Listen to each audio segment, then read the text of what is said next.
नमस्कार दोस्तों, मैं हूं मयूर परीख।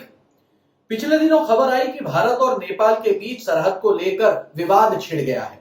नेपाल जैसे छोटे देश ने भारत को आंखें दिखाई। यह खबर आने के बाद सोशल मीडिया पे लड़ाई हुई और कईयों ने यह कहा कि नेपाल में कम्युनिस्ट सरकार है, इसलिए चीन के इशारे पर यह सब कुछ हो रहा है। दोस्तों, लेकिन अगर आप गौर से देखेंगे तो इस पूरे फसाद की जड़ कुछ और है। दरअसल नेपाल के अंदर राजनैतिक अस्थिरता और राजनैतिक लड़ाई की वजह से यह मुद्दा नेपाल के प्रधानमंत्री ने उछाला है। यह क्यों हुआ और कैसे हुआ, आज के वीडियो में मैं आपको यह बताऊंगा।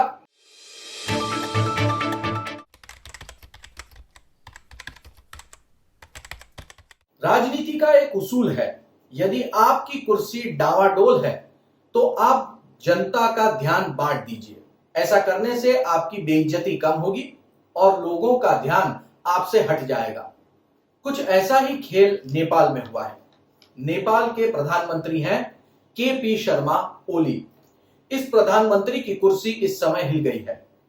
नेपाल कम्युनिस्ट पार्टी के स्टैंडिंग कमेटी के 44 में से 20 सदस्यों ने ओली का इस्तीफा मांगा है। इसके अलावा माओवादी कुछ 21 सांसद हैं। इन तमाम सांसदों ने भी ओली को इस्तीफा देने को कहा है। ओली चाहते हैं कि मधेसी पार्टियों के सांसदों के साथ मिलकर वो एक स्थिर सरकार बनाए, लेकिन मधेसी भी उनको सपोर्ट करने के लिए तैयार नहीं है। इसके अलावा वामदेव, जो कि उपाध्यक्ष हैं पार्टी के, उन्होंने प्रधानमंत्री पर आरोप लगाया है कि भारत के खिलाफ का रुख अख्तियार करके ओली जनता की सहानुभूति बटोरना चाहते हैं, जबकि यह मामला तो मैंने पार्टी की मीटिंग में उठाया था। तो कुल मिलाकर ओली जो है वो इस समय कंप्लीटली बैकफुट पर है। उनको अपनी कुर्सी बचानी है और ऐसे वक्त में जनता का ध्यान बांटने के लिए उन्होंने मीटिंग के दौरान यह प्रस्ताव रखा और प्रस्ताव को पारित करवा लिया। यह बिल्कुल ऐसी ही अवस्था है जैसी अवस्था पाकिस्तान में होती है। जब किसी प्रधानमंत्री की कुर्सी हिलने लगती है तो भारत के साथ कश्मीर को लेकर लड़ाई की बात कर दी जाती है। इसी तरह से भारत में भी तमिलनाडु में डीएमके पार्टी श्रीलंका के खिलाफ अपनी आवाज बुलंद करती है ताकि तमिल लोगों के ज्यादातर वोट उसे मिल पाए। ओवैसी इसी तरह कुछ न कुछ बोलते रहते हैं जिससे हिंदुओं के सेंटिमेंट को ठेस पहुंचे। तो पूरे वर्ल्ड के अंदर आप अमेरिका में भी यदि देखेंगे तो वहां पे डोनाल्ड ट्रंप के खिलाफ चाहे कितना भी बड़ा कैंपेन चल रहा हो, जब डोनाल्ड ट्रंप ये कहते हैं कि मैं अमेरिका की सरहद के ऊपर इतनी मोटी दीवार बनाऊंगा, तो जनता तालियां बजाती है। कुल मिलाकर देश की जनता जो होती है वो थोड़ी भोली होती है, और जब राष्ट्रवाद का मुद्दा हावी हो जाता है, क्षेत्रवाद का मुद्दा हावी हो जाता है और एक ऐसा चित्र दिखाया जाता है कि आपका वजूद खतरे में है, तो जनता उस नेता के पीछे खड़ी हो जाती है, जो नेता एक मजबूत नेता बनकर इस चुनौती और इस खतरे के सामने अपनी लड़ाई को आगे बढ़ाए। तो केपी ओली शर्मा यही कर रहे हैं। वो नेपाल के अंदर हीमैन की एक अपनी छवि बना रहे हैं कि मैं इतना छोटा राष्ट्र होने के बावजूद भारत के साथ लड़ सकता हूं, और इसी के जरिए वो जनता की सहानुभूति बटोरना चाहते हैं और इसीलिए यह मुद्दा उन्होंने उठाया है।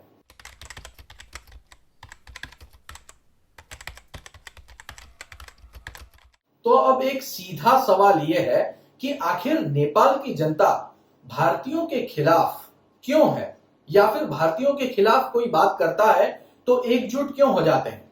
तो दोस्तों, इसकी एक बहुत बड़ी वजह है।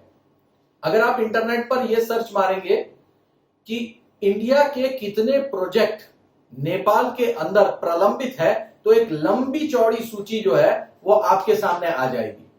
इस सूची के अंदर कई दर्जन ऐसे प्रोजेक्ट हैं जो भारत ने नेपाल को प्रॉमिस किए थे कि हम आपके लिए बनाएंगे, लेकिन भारत ने अपनी प्रॉमिस पूरी नहीं की। जैसे ही भारत में आर्थिक स्थिति थोड़ी कमजोर हो जाती है, सबसे पहले नेपाल के फंड के ऊपर कैंची चला दी जाती है। हाँ, 2015 के बाद इस मामले में सुधार आया है। मोदी प्राइम मिनिस्टर बने, उसके बाद नेपाल के कई सारे प्रोजेक्ट पूरे हुए हैं, लेकिन इतने सालों तक जो हुआ है उसका ट्रैक रिकॉर्ड यही है। आधे प्रोजेक्ट होते हैं फिर अधूरे रह जाते हैं। तो जनता को गुस्सा आता है कि इंडिया जैसा बड़ा देश हमें कुछ प्रॉमिस करता है तो अपनी प्रॉमिस पूरी क्यों नहीं करता। इसके बाद जो अभिनेता हैं भारत के, वो बची हुई कसर भी पूरी कर देते हैं। कुछ समय पहले माधुरी दीक्षित ने कहा था कि नेपाल ये भारत का हिस्सा है। बाद में जबरदस्त प्रोटेस्ट हुआ और उन्हें माफी मांगनी पड़ी। दोस्तों, ये सूची बहुत बड़ी है।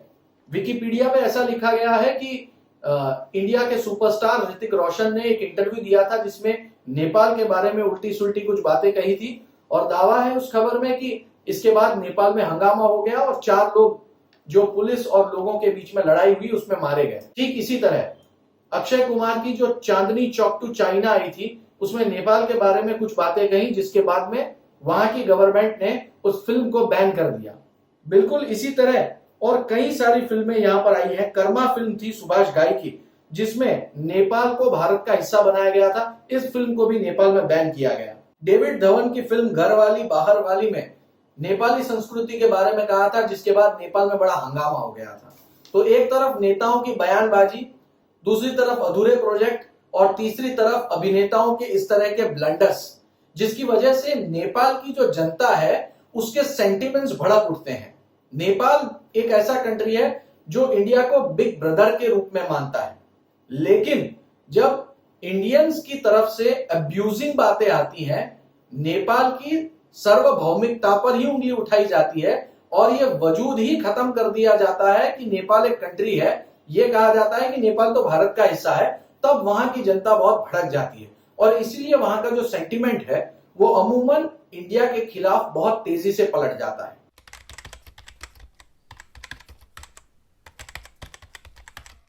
दोस्तों, ऐसा मत समझिए कि नेपाल के साथ संबंध सुधारने के लिए भारत कुछ नहीं करता, बल्कि भारत बहुत कुछ करता है। नेपाल को 100% फ्यूल भारत पहुंचाता है। इतना ही नहीं, पूरा का पूरा नेपाल इंडिया का इंटरनेट इस्तेमाल करता है। चाइना ने अभी अभी इंटरनेट देना शुरू किया है, लेकिन वो फालतू है, बिल्कुल बेकार। इसी तरह से नेपाल की सड़कें, पावर प्रोजेक्ट्स, हर जगह पे भारत मदद करने की कोशिश करती है। यहां तक कि आखिरी बजट में नेपाल की मदद के लिए 1200 करोड़ रुपए का प्रावधान किया गया है, बशर्ते ये पैसे खर्च हों। तो इस तरह से इंडिया नेपाल के लिए बहुत कुछ करता है। वहां के लोगों को इंडिया में नौकरी करने की परमिशन है। नेपाली को इंडिया में आना है तो बिना पासपोर्ट के आ जा सकते हैं। इंडियन मिलिट्री में कई सारे नेपाली लोग बतौर सैनिक काम कर रहे हैं। तो ऐसे इंडिया ने नेपाल के साथ में अपने संबंध गहरे बनाने के लिए बहुत कुछ किया है, लेकिन ये नेताओं की और अभिनेताओं की जो बयानबाजी है, इसकी वजह से पूरा मामला पलट जाता है। इसका पूरा फायदा चीन उठाता है। चाइना वहां की लोगों के साथ में सोशल मीडिया के जरिए ये बातें इतनी तेजी से और मिर्च मसाला डालकर फैलाता है, जिसकी वजह से वहां के लोग इंडिया के खिलाफ उनके सेंटिमेंट्स चेंज हो जाते हैं। सोशल मीडिया पर जो ये पूरा का पूरा कैंपेन चला, इसमें आप ये मत समझिए कि नेपालियों ने ट्विटर पर इंडिया के खिलाफ हैशटैग चलाया, बल्कि कई सारे डमी अकाउंट थे जहां से पोस्ट बनाई गई, क्रिएट की गई और नेपालियों के बीच में फैलाई गई, ताकि वहां के लोगों को ऐसा लगे कि इंडिया जो है वो एक अच्छा पड़ोसी नहीं है, बल्कि चाइना एक बहुत अच्छा पड़ोसी है।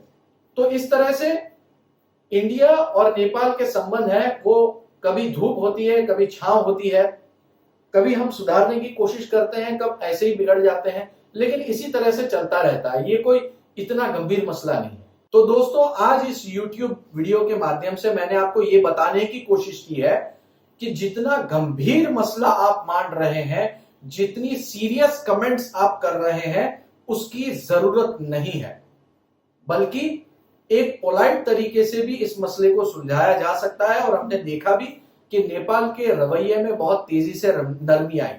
तो जब कभी नेपाल की ओर से भारत के बारे में कोई कड़ा संदेश या कड़ी बात सामने आए, तो आप बिल्कुल समझ जाना कि नेपाल की पॉलिटिकल सिचुएशन जो है वो अनस्टेबल है।